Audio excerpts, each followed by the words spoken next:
25 years. You know, I started my career, social justice career, at working at the Wall Las Memorias project for Richard Zaldivar. You know, we built an AIDS monument at Lincoln Park, but we really engage, you know, gay, bisexual men in the Latino community about HIV and AIDS, and a key component to that was substance use and mental health that we had addressed. But I remember back in those days, when I was a lot younger, but I know in the county, HIV/AIDS, within that industry or within that work, there was a lot of grassroots innovative ideas, and substance use is kind of there, but mental health, I felt it was kind of behind. It was not a lot of color. We've always been the redheaded stepchild, you know, kind of in the back, kind of, you know, it's always kind of been that way. But it's not to interrupt you. I also remember Walls Las Memorias. I think I did a presentation there a few years ago when I was with a provider. Great organization. Honestly, I didn't even know they existed until somebody told me, hey, look, there's this program out there. I went out there and it was really, really good. But that's good to hear. Yeah, I mean, the organization, intent was to bring a community dialogue about AIDS, about HIV, and because there was a lot of silence in the Latino community. A lot of family members would say, you know, I didn't lose a loved one to AIDS, they died of cancer. I mean, after it was AIDS. And having an AIDS monument in the Latino, you know, it forces the community to have those conversations.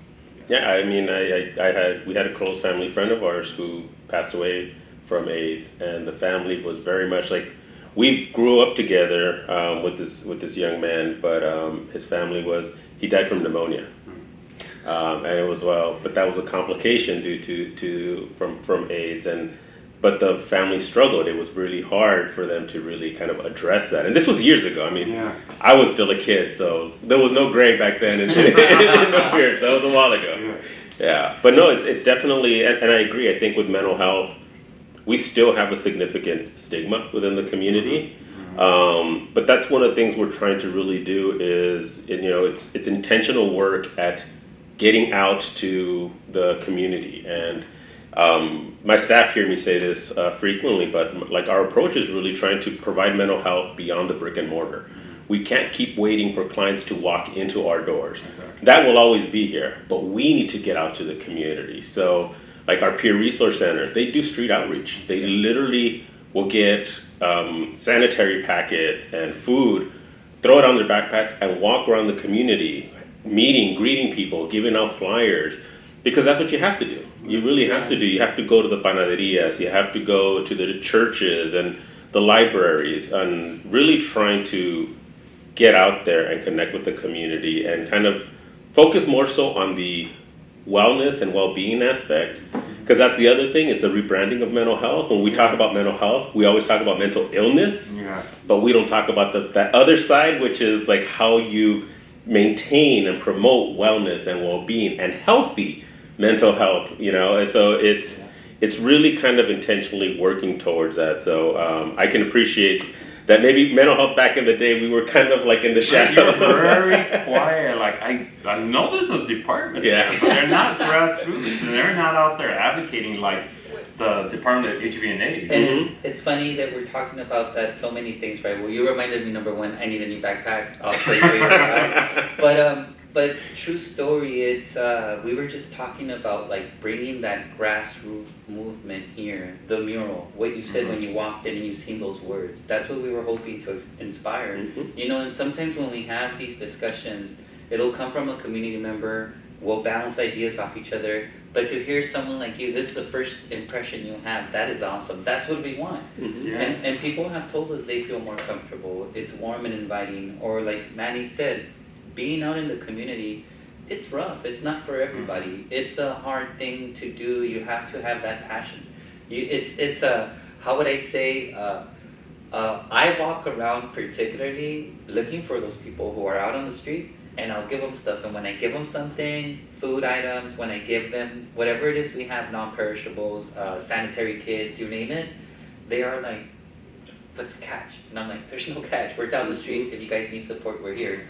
Oh, and then when I explain to them, I intentionally omit the word mental health from my conversations, because within the Latino community, they tend to shy away. There's still a lot of stigma. So I just let them know we're here to support groups in the community, things of that nature, which has been our approach And I'm like, I always, when people ask me, again, part of another conversation, but someone asked me recently in an email, how's everything going? And I said, doing great. I'm very grateful for where I am, you know? It's helped me grow as an individual, but it's also helped me feel like I give something back, supporting my community, really kind of putting my, how would I say, what's that saying, my foot where my mouth is, or my money, one of those sayings. Yeah, but, I think we get it. but particularly, sorry, go ahead. No, I was gonna say, it was just the word mental in the Latino community and the stigma around it.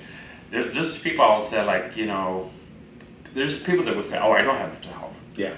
Yes, everyone has Yeah, mental health, yeah. whether there's good, there's bad, you're in the middle, but it's just the word mental gets people to get all weirded up, and I say, you know what, no, it's good to say you have mental health, because if you don't have mental health, that means you're not alive. Mm-hmm. You are not alive. And it's funny, in a presentation we did a while back ago, I think one of the things, you know, it was a presentation for a group of professionals, Mm-hmm. and the way I segued into it was I said, did you guys ever feel like stressed or anxious when you were going to school? And I started with, how many of you here went to college? Everybody raised their hand.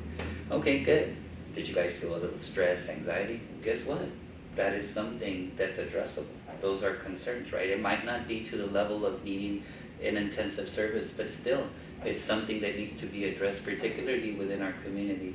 And I think more importantly for men, you know, and so I have all these ideas in my head only because I've had multiple groups, and yesterday I had my men's group, and we were talking about the stigma, the historical stigma that men kind of bear on their shoulders. You know, when you're a kid as a man, you know, all these expectations, you're expected to provide for your family, you're expected to be a provider, you're expected, hey, men don't cry, hey, men, there's all this stigma.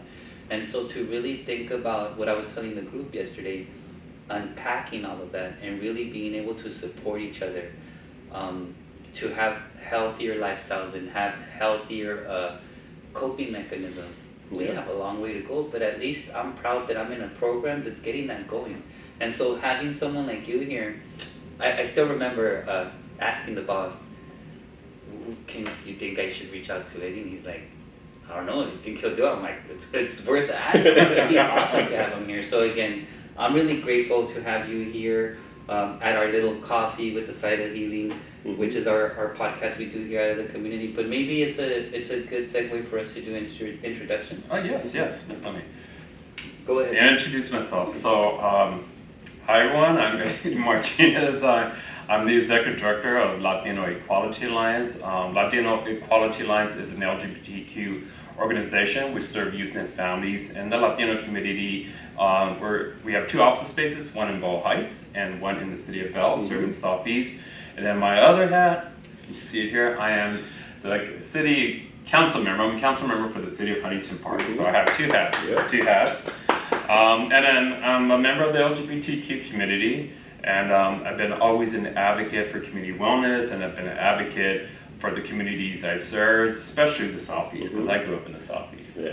And that's who I am. Well, we're honored to have you with us here today. So, hi everyone. Manuel Rosas. I am the Service Area 7 Chief here with the Department of Mental Health, and it's a pleasure to be here with Mr. Martinez and be able to talk about some really important topics. So, thank you for being here. Absolutely. And hi everyone, I'm Jaime Gomez. I am the Supervising Community Health Worker here at the Service Area 7 Peer Resource Center. And I'm also very grateful to have Mr. Martinez here. I think it's, again, I feel like I'm in the presence of a celebrity, which is really cool. But I think we already kind of hit the road running, talking about some of these important subject matters, just in general and meant for our community, being that within our service area. So I'm sure you're familiar, but the service area for us is basically our area of where we provide our services within the service area. The region that we cover. Yeah, Southeast LA. And you know, I'm big in math, or big with numbers and stuff like that, and statistically speaking, our community is like, I want to say, if it hasn't changed, 89 to almost 95% Latino. Yeah. You know, whether you are of Mexican descent, you name it, there's every type of culture, right? California being the melting pot. But I mean, more importantly, recently, our focus, at least with the men's group, fathers groups, and really doing services for men and kind of really addressing some of those issues that affect all men, no matter where you are, you know. Like I was saying just a little bit ago, as a kid, and I know my brothers watch, so don't take this personal, but when I was a kid, my brother used to tell me, we're soldiers don't cry. So that's the way I was raised, and I think, like I was sharing yesterday in the men's group, that's a lot to carry on your shoulders for anybody. And I don't think people fully understand that, right? They see you, or they see me or Manny, and they say, why are you so aggressive? Why are you upset? Why do you look stressed? Why are your eyebrows shrugging? I'm like, there's a lot going on, buddy. But I'm not sure for you, in your upbringing, how you might have encountered any of that, being a Latino male. Well, I mean, definitely, you know, my dad, who I lost about a year ago, he was 93. He lived a good life. He lived a good life. But I just remember my dad just being very quiet, very reserved, and people always thought he had like an upset face. But he worked hard. He would work at this battery recycling center for 5 days a week, and on Saturday he'll go visit my uncle's auto garage and work there all day. And on Sunday, then he'll, you know, cut the grass. So he was like constantly working, and so that's like, and I thought about it, like, you know, okay, you have your wife and you have 6 kids, and then somehow you're able to take all of us out to Disneyland or Magic Mountain at least once a year. I can imagine the cost for that, and that's why you constantly have to work. So like today, now, like, as an adult now and living here like in Huntington Park in the Southeast, I noticed a couple things, especially with Latino men. One, I noticed when I go to work, I sometimes stop by, you know, a liquor store to get my little energy drink. That's another issue that I need to address later. But I noticed quite a few men purchasing a beer can, a lot. And I know they're on their way to work. They're going somewhere. And I'm thinking that's their way of relaxing, chilling. And I get it because the stress you're dealing with in life. So that's one thing. The second thing I noticed, if you go to all the local parks, you'll see a lot of men parking their cars, taking some time to chill. So they're getting away from something, whatever it may be. And you see this in every community, and especially in the Latino community. And I can imagine these are probably fathers who just need a break. And the only way to do it is to go in their car and just chill out the park. And now I think about it as a kid, my dad would do that a lot with us. He would go and take the younger kids and we'll go to a park. They'll also go to the grass and play. He'll just stay in his car. You know, I get it. And it's true. We actually, it's interesting you mentioned that because every year around May is Mental Health Awareness Month. So we do community events and activities. And this past May, one of the events that the Peer Research Center hosted was at the Salt Lake Park here in Huntington Park. And we had food vendors, we had barbecue, so we wanted to like smoke, invite people, and all these educational presentations. And we had a good amount of people, but one of the things that actually Jaime had mentioned was there's a lot of men sitting in those tables playing cards and just sitting in their cars. And he came to me and he's all like, what do you think if we take some of these flyers and we walk over there and just invite them over? And I was like, let's do this. And we literally walked over and everybody, like you were saying, had their little paper bag with their tall boy. And I was like, and we realized we were wearing our county badges, so we were immediately, take that off. And just sort of like, this, would you guys like to come? It's free. But just talking to one, all of a sudden he engaged and he called a couple of his buddies and called a couple of his buddies. And we had these group of guys who were just like, well, we're going to finish our card game, but is it cool if we go afterwards? We're like, we're going to be there for a few hours, come when you want.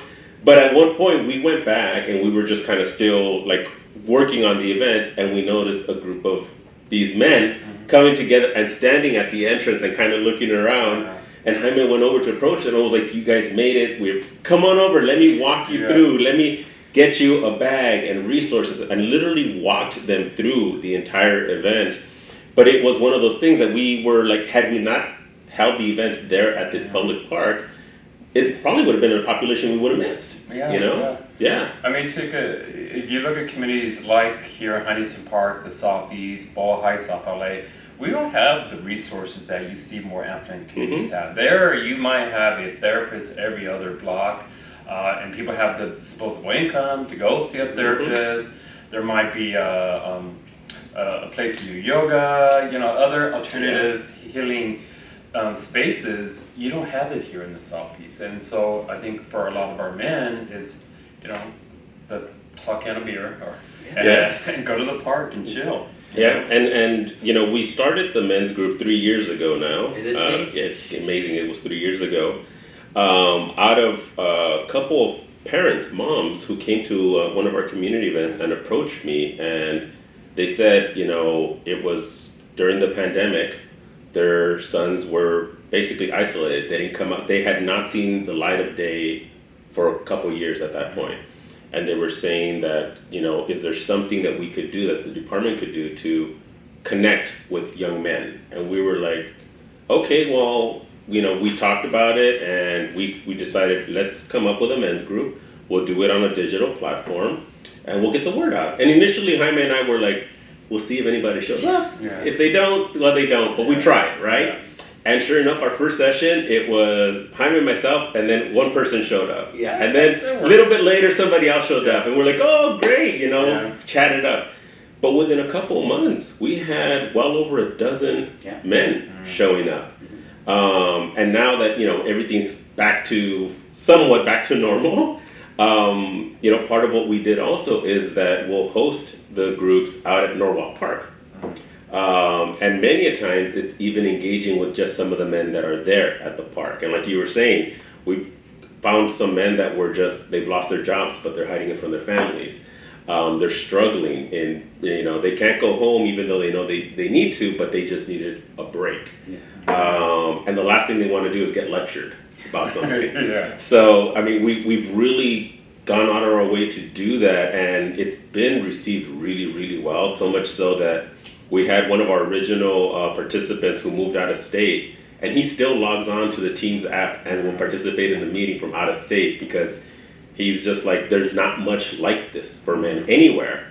So we've been talking, and we're looking at expanding, having more men's group, but also having some groups that are going to focus towards like fatherhood issues as well, because that's something that we're hearing a lot as well. Is fathers are just like, we get asked a lot, is there a playbook? Like, does somebody have the rules on what you're supposed to do? And it's from our own experiences. Oftentimes we love our parents, our fathers, but it's like, I don't want to repeat the same mistakes that maybe my dad made, but that I think is a step forward, right? And it's so funny that he's sharing that because, again, so yesterday I had the men's group, but I'm a father. I have a 4-year-old little girl. She just turned 4 in December. Hi, Sammy. Yeah, hi, Sammy. She's changed my world, right? But I've been through stuff too. And so Manny, before we really kind of met, he found out I was going to be a dad because I was in shock. There's no feeling like finding out you're going to be a dad, right? And I have no other kids, so there was obvious stress and anxiety on my face. I'm sure everybody would walk up to me and say, "Don't worry, Jaime, it's going to be okay. Don't worry," right?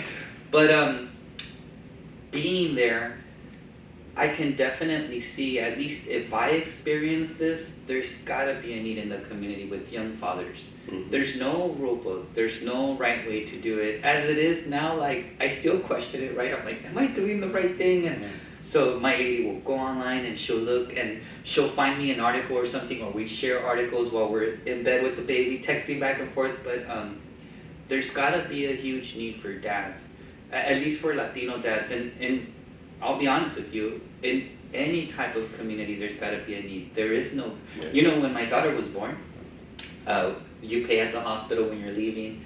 You take whatever stuff you brought to the room, but there is no manual and there's no return policy. Once you have your child, you take your child home and there's no user manual, right? So literally, it was learning for me and my partner from scratch, figuring out if we were doing the right thing. Like Manny said, I love my mom.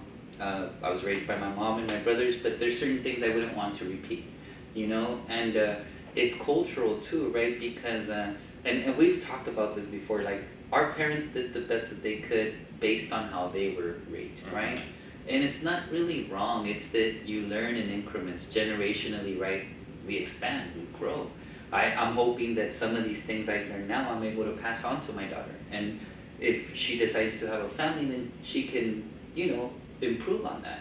But I like Manny was saying, I definitely feel that there's a need for dads to feel support. And, a lot of the times, because question that people have said is like, oh, this is only for men and dads. Well, no, technically it's for the entire family.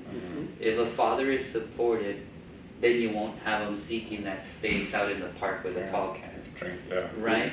And of course, everybody enjoys their personal time however it is they want, but we don't want that to be like a what is it called? A battle coping mechanism, right? Where that's where you go to, for me personally, so my daughter just turned 4. She's blessed enough we're blessed enough to have a small home where she can have her own room, but she will not sleep in it because she's still too tiny, so she's afraid. So we recently got her like one of those curtains, like a princess curtain that hangs over her bed, and so now she's practicing sleeping in her room. But she'll be like, "Come on, Dad, let's go play." And what she wants to play is, I'm gonna practice sleeping, and you just watch me and make sure that everything's okay. But I think like those are precious moments. When she grows up, she's gonna hopefully remember those things. Little things like that nobody taught me when I was a kid. I didn't have those type of opportunities. But I think just talking about this, being here, and sharing this discussion with the community who's gonna watch this.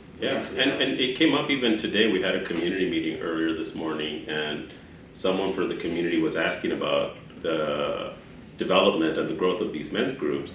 But someone asked, are these groups also open to individuals that identify as men? Maybe we're not born as male gendered, and we were like, yeah, absolutely. So it kind of fit, like we're starting to have these public conversations about these type of topics. So it's really timely that you're our guest today, because I think we're all pretty curious as well, and from like your perspective and your experience, as far as we've talked about the stigma about mental health within the Latino community, the stigma around men, but also when you're looking at a more specific population like the LGBTQ plus community. Like, can you speak a little bit to like what's been your experience around the stigma with mental health? Yeah, well, I can tell you in my 25 years of doing nonprofit, it has improved since 25 years ago, because 25 years ago when I came out, you came out to a world of AIDS is a death sentence. Yeah. And the stigma around AIDS, and everyone pointing fingers because you're going to get AIDS because you're a gay man. And that's what every gay man that came out, gay or bisexual man came out, that's what you face. And so there's that whole mental component, like, oh my gosh, so I'm accepting myself where I am, but now am I going to get this disease? And then you're dealing with family acceptance. Do they accept you? And especially if you come from a very conservative, religious home, you have to deal with that. So you can imagine what goes through the mind of an individual in the LGBTQ community in the area of acceptance and the area of, okay, your own personal health, and what does that mean? And so mental health was not really, it wasn't really discussed a lot back then. It wasn't. You just, if you're feeling like my mom was called gaga, you feel like gaga, you go out there, you drink a lot, and you party, and avoid the gaga. And but 25 years later now, we have marriage equality, so that made things easier for families to accept that. I might have a hijo who is gay, and I have a lesbian daughter or a trans child. And I want them to be growing up in a very loving household, and I want them to be married. I want them to be taken care of. So that has improved the overall outlook and well-being of the individual, but we still have discrimination out there. We still have violence, and there's still forces out there who are trying to fight the acceptance of the LGBTQ community. And so what does that mean for a youth today? How can we provide more resources? How can we make sure we have safe spaces in the schools, and the neighborhoods, and at home? Mm-hmm. And I say at home because it was several years ago, but young Gabriel Fernandez Yes. was tortured and murdered because it was perceived Yeah. that he could be gay, and he was murdered by the mother and the boyfriend. The boyfriend, yeah. So when you look at home, how can we make sure today that the parents, you don't have a manual, how can we help the parents to be educated to accept their child for who they are? And it's not your fault, it is no one's fault, it's just the way the body is wired, made at birth.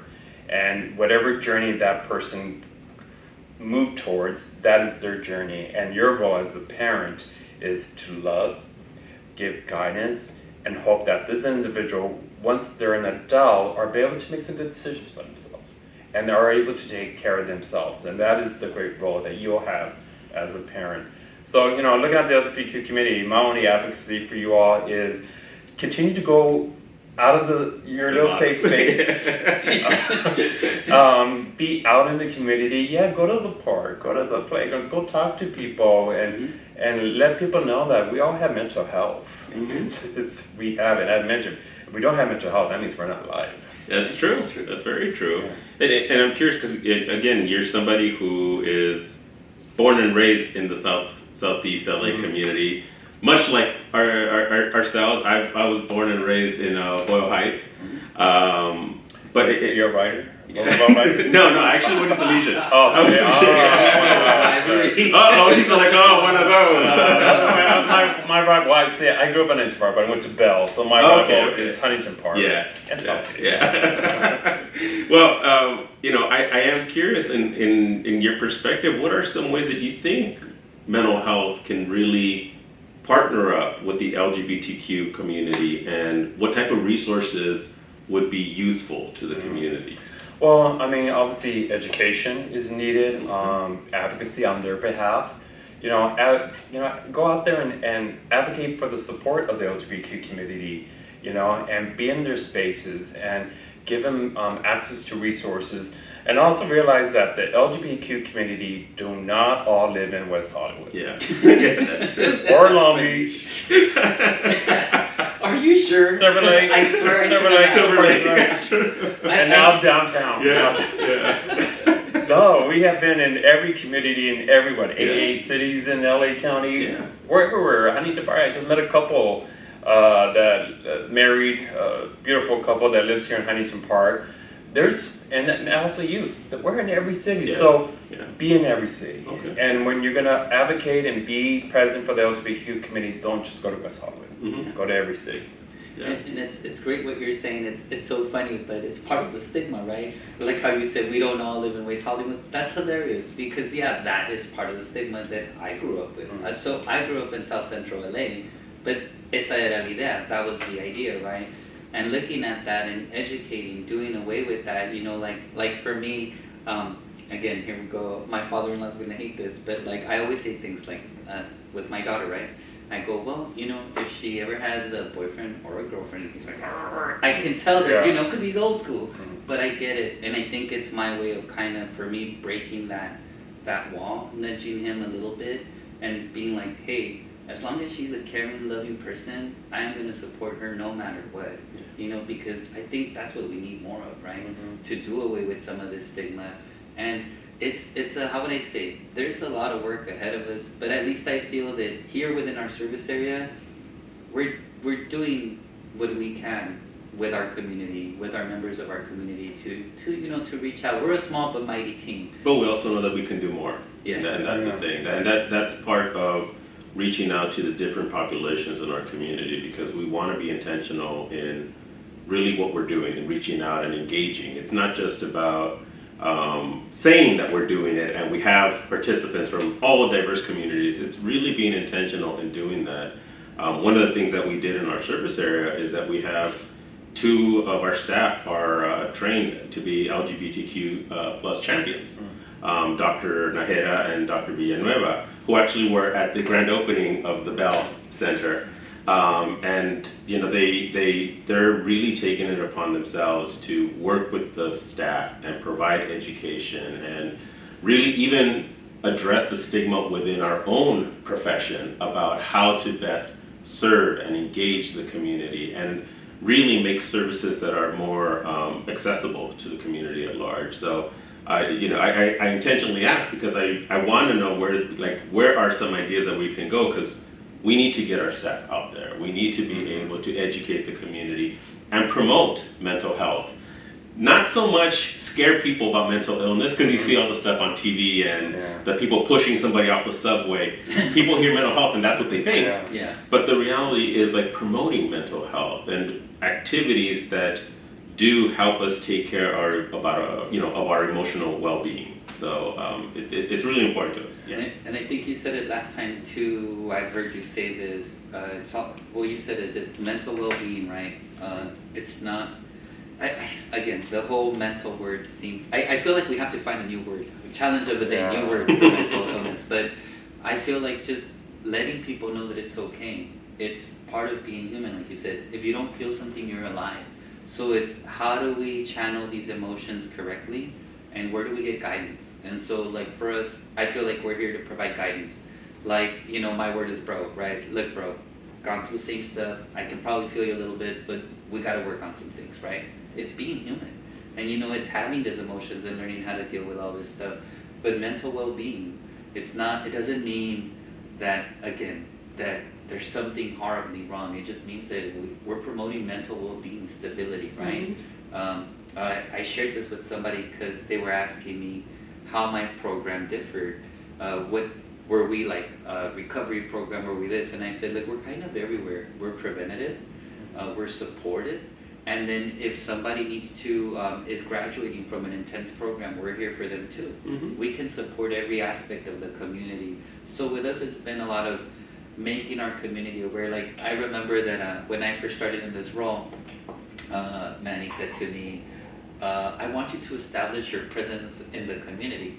So for me, I grabbed my bag, I grabbed some stuff, and I started walking around. As I mentioned when you showed up, a lot of the community members know me, and I'm not joking about that. I think last time, no lie, because I'm a walker, I walked all the way to the beginning of where it says "Welcome to the city of Downey," or the next city over. Downey? Yeah.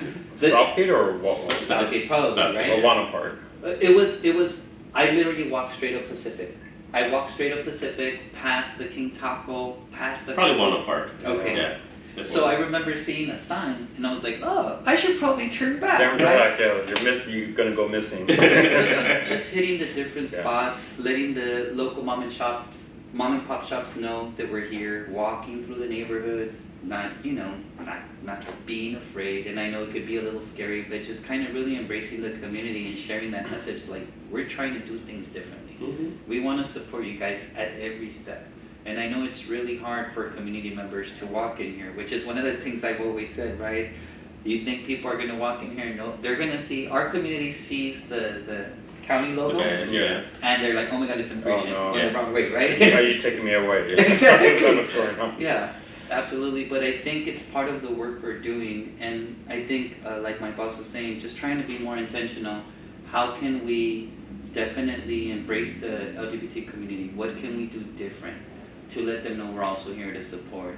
That's why when you mentioned that program, Las Memorias, I'm like, I remember I was there. They did this whole cool presentation, but having some of that out here in our service area. Yeah, and they've really done a great job. One of our earlier episodes back in the day was recorded at a local bakery, a cookie shop, coffee and cookie shop.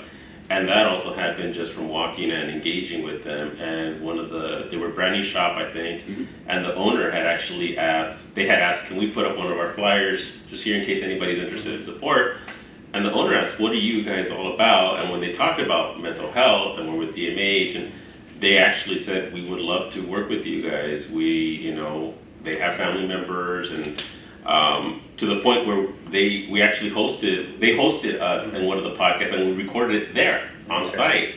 But it's really, like you were kind of saying, getting outside of our little comfort zone and not staying in our clinics. It's really getting out to the community and going to where the community usually goes to for support, right? And educating and letting people know that there is a support out here. And just because you come to mental health and get support doesn't mean there's something wrong with you. I mean, we can all benefit from mental health support. You know what I probably would definitely where there's LGBTQ spaces, be present there, or if it's just a panaderia, be present there, because there's one here in Huntington Park, Los Angelitos Bakery, and they have the pride flag out there. So it's just letting the LGBT community know that, you know, we support you, your health is so important to us, what can we do, how can we help? But when we talk about like going back to Latino men and why they seem to have a lot of these issues when it comes to mental health or stress, is how can we be creative and be in their spaces? There was this one particular program I learned about 2 years ago, where this entrepreneur who was really was dealing with the issues of health equity and trying to have some type of social innovation. What he did is he went into barbershops and used barbershops to talk about, I believe it was high blood pressure for African American men. And so actually had somebody go in, provided some education to the men who are sitting not getting a haircut, and then checking their blood pressure. Because they never checked. But maybe we could do something creative for Latino men in the local barbershops and be in those spaces. So it's so funny you say that. I kind of pitched a similar idea, but it's still in the works. So I have this. I'm here. Yeah, I'm hearing this. Yeah. I have a barber. I go to this guy. I followed him around before he had a shop. Now he has a shop in the city of Whittier. And every time I go in there, there's just conversations. And men basically, my day sucked, my day was great, whatever, however their day was. But I realized, they're sharing, they're decompressing. Their barber is almost like their therapist. They're just listening, and maybe sometimes they say, maybe you should try doing this. But it dawned on me, I'm like, this would be a great approach. I haven't figured out all the ins and outs yet, but it was something that I think I briefly mentioned to Manny. I'm like, I noticed it, but that's really cool. I didn't know that existed. I'll look it up because it maybe gives me something to. Yeah. Going back to I probably was 6 months ago. My what was it, hairstylist? What was it called? Barber. I was telling him, you do know that us getting haircuts, this is good mental health, man. Because the only time where you feel good about yourself is when the highest is when you get that haircut. You look young, you look fresh. And people don't realize that men probably do it not just to look good, but you want to kind of mentally feel good.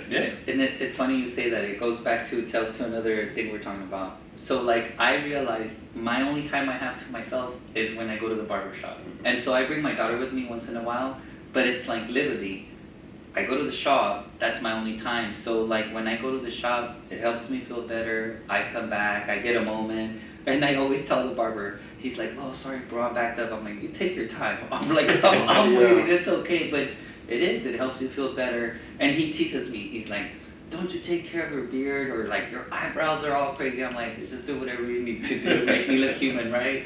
But you're absolutely right. And we've done that at our community events. What we started to do is, like the upcoming event in June, we're working to have a couple of barbers. There are some beauty salons as well, to do free haircuts, but also for since we want it to be a family event, also do free manicures and just promote self-care, that kind of stuff. But it's definitely something. When we did this last year, the barbers that were there had the longest lines out of everyone, and young men were coming up and saying, thank you for this, because I had to decide whether I was gonna pay my cell phone bill or get a lineup.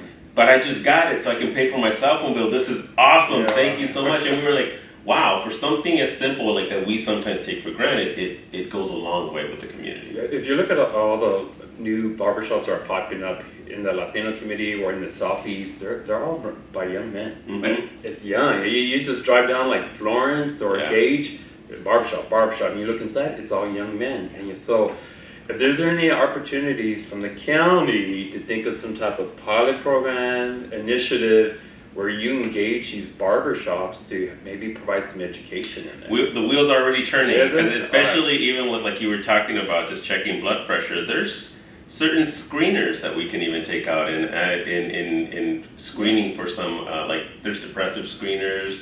Not making it so formal, but being able to kind of work with the community in somewhere that they're already at, right? Somewhere that they feel safe. So I appreciate the feedback. I'm gonna come back in a year from now. I want to get like an update. And that's that's something I encourage. I want the community to hold us accountable. I really do, because it's something that we need to be responsive to what the community wants. So again, having guests like yourself here and the feedback and these lively discussions, I think it's educational. We enjoy it. I know it's fun for me, but at the same time, it's also stimulating because it gets the wheels turning and seeing, hey, I never really thought of that as a venue for us to do outreach, but it's definitely somewhere that we need to come up with a game plan. We're going to start. I love it. I love this. And we'll give you credit when you come back in a year. Be like, I will take a free haircut. Whatever it takes. Absolutely. We got to help our brothers and sisters too. Because you know what? Going back, you mentioned when the stigma on mental, and people were like, I'm not like those people that's going to push someone down the subway. We're trying to prevent that. Yes. We're trying to prevent it because, you know, the homelessness, the people are in the streets are dealing with mental health or addiction issues, and so you got to look at the root cause. What happened in their upbringing? What is their social environment? What's happening at home that probably led them to start doing drugs, or been dealing with a mental health issue that never got addressed? You know, and Absolutely. we got to figure out a game plan. Absolutely. Yeah. And I always say this, and people are probably already used to it. I think that's why I feel so proud to be like a part of this service area, because like we're doing a lot. Like we're the podcast, right? Being out in the community, like you said, bringing our services. But in terms of addressing that as well, that's really big. It's rampant in the Latino community. You know, come on, who didn't grow up with an uncle or a tia saying, "Mijo, you want a drink of beer?"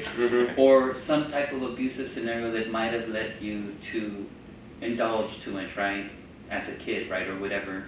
But I think really being able to address that and come up with a game plan, like you said, I think it's good. So I really enjoy our approach of being out there. Like I said to Manny, no one's going to walk into, not our community members. Our community members are not going to walk into this building.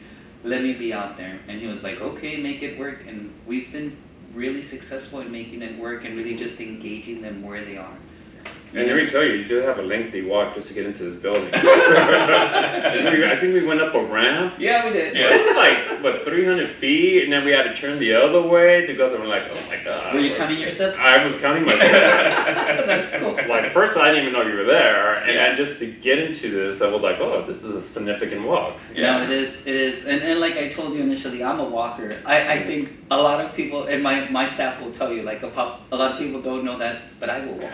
I'll walk all around here. It's for me, it's well-being. It's self-care, right? Not only are we engaging in the community, but I'm trying to do my best to stay healthy. You know, trying to do my best to be there for my little girl forever. You know, or as long as I can. Yeah. But and engage in the community where they're at. You know, I know I'm a trade clinician. I'm a clinical social worker, and I was trained with the model that you start where the client's at. So you go out to the client, you meet them where they're at. And we're really kind of trying to go back to that approach of like, nothing against the medical model. We know that some of our clients do require medication and monitoring. That's a given. But then there's another aspect to that as well. And we're really trying to take this approach of going beyond, like I said, the brick and mortar and engaging with the community. We have through the American Indian Counseling Center, one of our staff there, he's a substance abuse counselor, and he started a drum and singing group for men, and really doing it out in the park and encouraging just a way for it to be both cathartic but supportive for men as well. And it's inclusive of all cultures. It's part of our Native American approach to providing services and specialized services, but it's open to the community at large. And part of it is just like, as we're doing this, we want to make sure that the community knows we're out there. And if there's pockets where we should go, then we want to make sure, because we know there's a large portion of our community that is still underserved and underrepresented. Yeah, and you got to think about, I think it's like healing spaces. How do you provide a space for people to come together and just kind of through a sense of solidarity, working with other people to really improve your wellness by either gardening or singing, because it does affect your mind. People that know me or follow me on social media, I like to plant. I do a lot of gardening, and when I moved back to Huntington Park about 10 years ago, I can honestly tell you, the front of my mom's house in the backyard, it was just all dirt. And maybe it was a couple of plants that needed some water, but I since I was into this, I had a green thumb, I kept going to Home Depot, kept planting, but I just felt like I was feeling good for myself. Today, it's very green. The front of the house is very green, and I actually took a photo because of this partly cloudy skies, and I said, I'm going to take a photo of the green and the blue skies and the white clouds, and I'm going to post on social media. That's awesome. Because I was feeling good. I was feeling happy. Yeah. And so how do we provide those spaces for them? Yeah, and that's part of what we've talked about is wanting to find a space to do community gardening, because we do have that with the American Indian Counseling Center, but that's out in Cerritos. So we've talked about wanting to do something on this side of Southeast LA. That's why we actually, when we designed this, we have a full kitchen, because they're also doing healthy eating courses for consumers on how to prepare food that is healthy, can be tasty, but also healthy. So our hope is to eventually go from planting the seeds, growing your own food, but then also helping the community see how there's a healthy way of preparing the food and sustaining yourself. So we're hoping to get to that point. Let me know. I'm an advocate for community wellness, so if you need help finding a space, let me know. Well, we might hold you to that. We're here in Huntington Park. So. Let's do it. Let's do it. Absolutely. That would be great. Yeah. There's a lot of great ideas, I think. The idea you shared, what Manny was sharing in terms of the garden. Like he said, our plan was to plant it and then cook it and help them sustain it at home. Because again, in our community, you know, I love chilaquiles. Funny joke, me and a staff member were saying, we were talking about food, we always talk about food, and I'm a big fan of like traditional cooking. And he said, dude, do you have chilaquiles with tortilla? And I go, are you kidding me? And he's like, you know, my wife scolded me for doing that. And I said, I still do it, and I get told stuff, but it's just part of the, like, our culture, right? Yeah. If you grew up that way, it's hard to shake it. So having these opportunities to learn different, right? To educate the community and be like, hey, like, I know you like your chilaquiles, but maybe we can do them a little bit different. Maybe we figure out a healthier, better recipe, right? And I think that's what we're trying to do, just kind of really engage the community with more healthier, just Choices or options. Can chilaquiles be made without tortillas?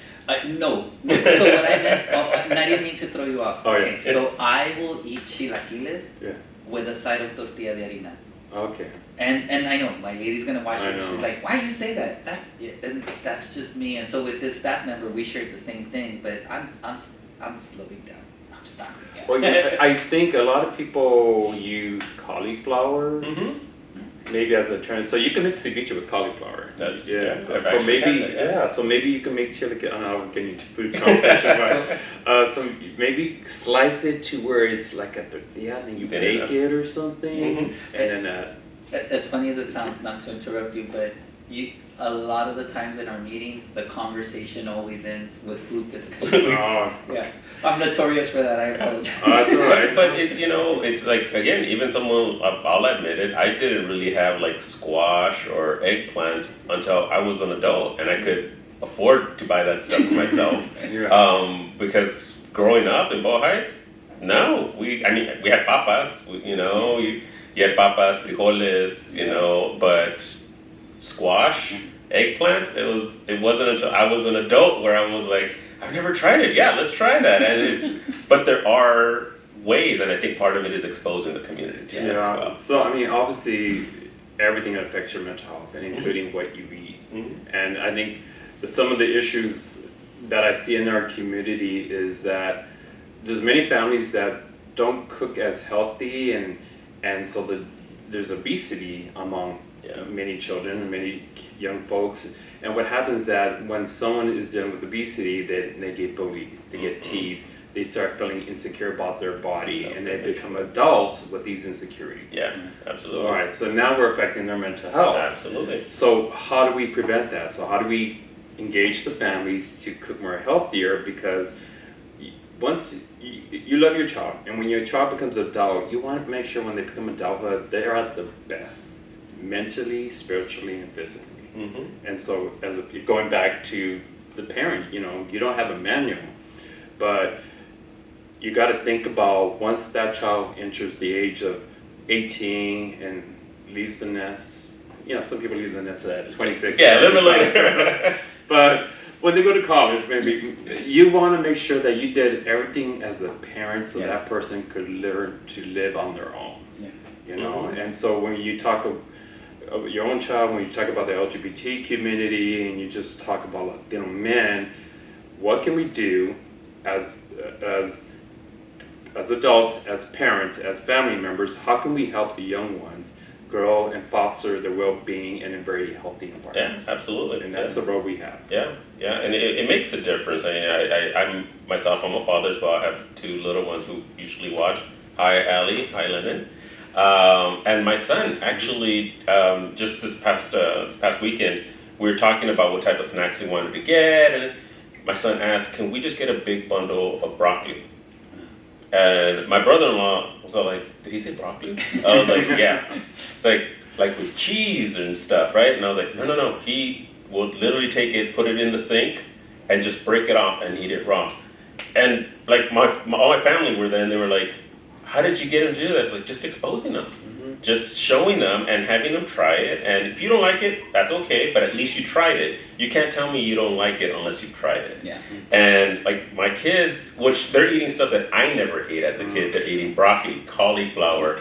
My kids like sushi. Like, I never, you know, yeah. But it's like that's kind of the kind of stuff is exposing them to that. And I oftentimes think it's because we don't have those opportunities. Yeah. You know, growing up in the neighborhood, we didn't have that back then, you know, and now we do, but it's also expensive, you know, so, but there are affordable ways of still being able to eat healthy and prepare your food in a healthy way and incorporate some of like the cultural recipes into what we're doing. Like you were saying, doing a ceviche with cauliflower, that still tastes good. It's good. Yeah. That's why you put that with the on. Yeah. It's still good. It's good. Well, you know, I tell people, everything is a cause effect to something else. So because in our community, you know, we might have high obesity rates, we also have more fast foods. Because, and we don't teach our kids to eat broccoli, certain companies won't come and invest into our community because they don't think we will eat a certain way. We will not eat healthy, and which is totally false. Latinos do eat healthy. And in order to counter that, then to make sure that we have all the investments into our community that more affluent communities have. And I'm not talking about gentrification, but I'm talking about having the same healthy food choices and options and resources and whatever wellness centers there may be. We have to now empower our youth to enjoy the resources that are given to them that can support their well-being, because down the road, hopefully there'll be some equity here and we'll get the resources that we should be having. Absolutely. Yeah, and there's a lot of companies also that are owned by people of color. You know, I was just out in Long Beach a couple weeks ago, and there was this black-owned restaurant. They had a food truck, and they had buffalo cauliflower, which I was like, that'll be interesting. Yes. That was so good. It was so tasty. But it was something that it was like, again, it's being able to expose the community to, right? So, yeah, I think this is, like you said, though, we're always turning back towards food now. Yeah. And we're segueing to our next episode, healthy eating for the Southeast. It affects the mind. Yeah. It does affect the mind. I swear food is like a connector. It's like this weird connector. Every time we get into a conversation, it always happens. But I think this is really good. Like, you know, we usually do this thing where I would ask you, like, what's your message for the community? But I think you've had very good messaging. Like, I'm even like, oh, you know, some things I never even think about that way. Do you know what I mean? In terms of me being a dad for my daughter, how can I support her? And she's a really good eater too. She'll eat anything. That kid is always hungry. But I think this has been really good. I really appreciate you coming out, taking the time out of your busy schedule. Like I said, I feel like I'm with a celebrity, so if I ask for an autograph, I just make a lot of noise on social media. That's cool. And again, you know, we didn't really talk about this much, but you're also going to join us for our men's event in June. which is gonna be great. You'll be part of that panel or whatever surprises we decide to throw at you. I'm excited. But again, I'm really grateful. You haven't told him he's going to be interviewed from the dunk tank? What's in June, right? Warmer weather? Yeah, warmer weather. I'm okay. We should be good. We should I'm be good. okay. But definitely, again, just thank you for being here. Thank you for dealing with the long walk from the parking lot. And I know you circled around the building a couple times. A couple of times, yeah. But again, thank you. And the floor is yours if there is like a message you want to share with the viewers. Yeah, I definitely do. Well, it was a pleasure being here, having this conversation with you all and your family members out there. Hi, Mom. Hi, Maria. Hi, Sister Susie, Martha, everyone. My message to everyone is that be kind to each other, and that know that each one of you was created unique, beautiful, and that you have a special talent, and to allow that talent to grow out. And that never ever let any human being make you feel less than. Those are I got your back. great closing words. Thank you for that. And again, thank you for being here, for really being a part of our Service Area 7 mental health community, and for being such a strong advocate for the community as well. So we look forward to hopefully another invite and having you back again for a future episode. Wait, I want to check on that barbershop. Absolutely. Talk about the barbershop. You're gonna hold me to it. We'll do it. We'll do it. So. Thank you.